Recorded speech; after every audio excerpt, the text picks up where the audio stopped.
Do you take responsibility for failing to stop this fraud in your state? Well, certainly I take responsibility for putting people in jail. Governors don't get to just talk theoretically. We have to solve problems. And I will note, it's not just Somalis. Minnesota is a generous state. Minnesota is a prosperous state, a well-run state. We're AAA bond rated, but that attracts criminals. Those people are going to jail. We're doing everything we can. But to demonize an entire community on the actions of a few, it's lazy. Minnesota Governor Tim Walz deflecting on the fraud schemes that prosecutors say led to the theft of more than $1 billion in taxpayer funds. Many of the defendants are members of the state's Somali community. Let's bring in Minnesota House Speaker Lisa Demuth. She is running against Tim Walz for governor. That election is next year. Lisa, for people who are catching up from the holiday weekend, how would you describe the fraud that was happening in Minnesota? Fraud in Minnesota under the watch of Governor Walz has exploded in his 7 years as governor. There are 28 known scandals of fraud, just over 7 years. And as you heard, Dana, he has said that he takes responsibility for putting people in jail, but he's never apologized to the taxpayers. He's never taken accountability of saying this has happened on his watch, and he's pushed it aside until I, as Speaker of the House, established the Fraud Prevention and Agency Oversight Committee this legislative session, and it has finally drawn national attention. Something that has gone on for years, $1 billion or more of fraud under Governor Walz, finally getting national attention. Thank you. Speaking of that national attention, it's not just here on Fox News, but the New York Times wrote about it as well, saying that how fraud swamped Minnesota's social services system on Tim Walz's watch. And this is also a lawyer for one of the defendants saying no one was doing anything about the red flags. It was like someone was stealing money from the cookie jar and they kept refilling it. Lisa, there were whistleblowers who were ignored?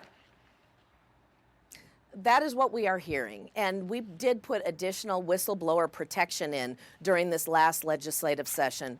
We also tried to put in an office of Inspector General, an independent office of Inspector General, and the Democrats in the House denied us that opportunity. It had been passed in the Senate, bipartisan, and we could not get it through the House as a protection, I believe, for Governor Walz, not wanting that office of Inspector General on an outside view looking in to see what he was really doing. I think he prevented that from going forward.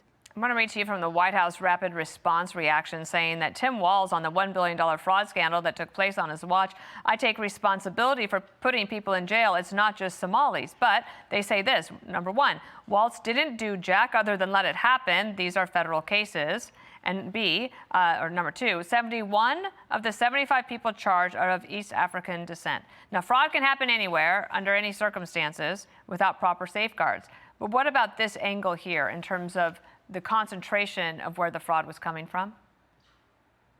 As the governor said in the interview that we are a prosperous state and that would attract criminals, that is not true. We have poor leadership at the top here in Minnesota. What that means is criminals are going to be coming to Minnesota to do their criminal activity. That is a disrespect for taxpayer dollars, and it means at the very top of our state, fraud has been allowed to go forward for years unchecked. It is now, thank you to President Trump and the White House for getting the attention with the U.S. Attorney's Office, making those prosecutions happen. That's what we are grateful for, Lisa, because we've been trying to sound the alarm for years. Let me jump in and ask you one last question. Sorry, I want to just ask you one last question before we run out of time. Do you believe that former Vice President Kamala Harris, who chose Walz to be her running mate in those 107 days of her campaign, do you think that she ever asked about this? I mean, when you're vetted to be the Vice President of the United States, should be a very serious vetting. Doesn't appear that anybody had this on their radar. I don't know that she asked the question. I wouldn't be able to answer that, but obviously it was not vetted properly to see what was going on here in the state. We knew about fraud before Governor Walz ever became the vice president pick. All right. Lisa, thank you. We'll follow the campaign as it heats up. Appreciate it. Thank you. Hey, it's Will Kane. Click here to subscribe to the Fox News channel on YouTube. It's the best way to get our latest interviews and highlights. And click to subscribe to the Will Kane podcast for full episodes right now.